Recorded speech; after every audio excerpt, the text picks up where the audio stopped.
ರಾಜ್ಯಸಭೆಗೆ ಆಯ್ಕೆಯಾಗಿರುವಂತಹ ಅಭ್ಯರ್ಥಿಗಳ ವಿಚಾರಕ್ಕೆ ಸಂಬಂಧಪಟ್ಟಂತೆ ಏನು ಎಲೆಕ್ಷನ್ ನಡೆದಿದೆ ಇವತ್ತು ಇದೇ ವಿಷಯಕ್ಕೆ ಸಂಬಂಧಪಟ್ಟಂತೆ ಉಪಮುಖ್ಯಮಂತ್ರಿ ಡಿಕೆ ಶಿವಕುಮಾರ್ ಮಾತನಾಡಿದ್ದಾರೆ 4 ಸ್ಥಾನಗಳಿಗೆ ಶಾಸಕರ ಮತದಾನದ ವಿಷಯ ಚುನಾವಣೆಯಲ್ಲಿ ಬಿಜೆಪಿಗೆ 48 ಮತಗಳು ಬಂದಿವೆ ಕಾಂಗ್ರೆಸ್ ಪಕ್ಷಕ್ಕೆ 47 ಮತಗಳು ಬಂದಿವೆ ಅಂತ ವಿಧಾನಸೌಧದಲ್ಲಿ ಡಿಸಿಎಂ ಡಿಕೆ ಶಿವಕುಮಾರ್ ಹೇಳಿಕೆಯನ್ನು ಕೊಟ್ಟಿದ್ದಾರೆ ಸೋಮಶೇಖರ್ ಮತ ಹಾಕಿದ್ದನ್ನ ಅವರನ್ನೇ ಕೇಳಬೇಕು ಹೋಗಿ ಅಂತ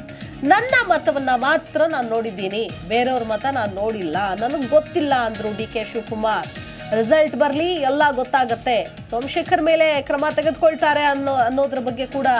ರಿಯಾಕ್ಟ್ ಮಾಡಿದ್ರು ಇದ್ರ ಬಗ್ಗೆ ನನಗೆ ಯಾವ ಮಾಹಿತಿ ಕೂಡ ಇಲ್ಲ ಅಂತ ಹೇಳಿದ್ದಾರೆ ಶಾಸಕರ ಒಪ್ಪಿಗೆ ಇದ್ರೆ ಮತ ಹಾಕಬೇಕು ಒಪ್ಪೋದಿಲ್ಲ ಶಾಸಕರು ಎಲ್ಲ ಒಪ್ಪಬೇಕಲ್ಲ ಅನ್ನುವಂಥ ನಿಟ್ಟಿನಲ್ಲಿ ಮಾತಾಡಿದ್ರು ಬಿಜೆಪಿ ಅಭ್ಯರ್ಥಿ 48 ಮತ ಹಾಕಿಸ್ಕೊಂಡಿದ್ದಾರೆ ಜೆಡಿಎಸ್ಗೆ ಮತ ಹಾಕದೆ ಕೈ ಬಿಟ್ಟುಬಿಟ್ಟಿದ್ದಾರೆ ಶಿವರಾಮ್ ಹೆಬ್ಬಾರ್ ಮತದ ಬಗ್ಗೆ ನನಗೆ ಗೊತ್ತಿಲ್ಲ ಅಂದ್ರು ಡಿಕೆ ಶಿವಕುಮಾರ್ ಎನ್ಡಿಎ ಮೈತ್ರಿ ಅಭ್ಯರ್ಥಿಗೆ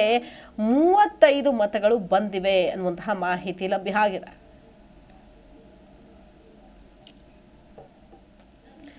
ರಾಜ್ಯಸಭೆ 4 ಸ್ಥಾನಗಳಿಗೆ ಶಾಸಕರ ಮತದಾನದ ವಿಚಾರಕ್ಕೆ ಸಂಬಂಧಪಟ್ಟಂತೆ ಚುನಾವಣೆಯಲ್ಲಿ ಬಿಜೆಪಿಗೆ 48 ಮತಗಳು ಬಂದಿದೆ ಇನ್ನು ಕಾಂಗ್ರೆಸ್ ಪಕ್ಷಕ್ಕೆ 3 ಜನ ಅಭ್ಯರ್ಥಿಗಳನ್ನ ನಿಲ್ಲಿಸಿದ್ರು 3 ಜನಕ್ಕೂ ಕೂಡ ಬಹುಮತ ಬಂದಿದೆ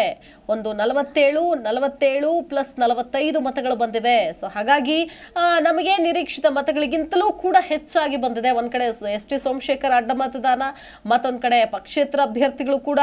ಮತದಾನವನ್ನ ಮಾಡಿದ್ದಾರೆ ಇಲ್ಲಿ ವಿಧಾನಸೌಧದಲ್ಲಿ ಡಿಸಿಎಂ ಡಿಕೆ ಶಿವಕುಮಾರ್ ಇದೇ ವಿಚಾರಕ್ಕೆ ಸಂಬಂಧಪಟ್ಟಂತೆ ಮಾತನಾಡಿದ್ದಾರೆ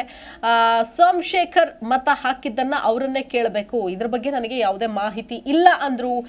DK Shivakumar Zee Kannada news ಈಗ ನಿಮ್ಮ ಮನೆಯಲ್ಲೇ ನೋಡಿ ಎಲ್ಲ ಕೇಬಲ್ಗಳಲ್ಲಿ ಈಗ ಲಭ್ಯ Sun Direct 292 Jio TV 1334 U digital 162 city cable 51 GTPL 17 Abhishek cables 821 rock line telecommunication 51 Shri Basaveshwara number 60 Vinayaka digital number 53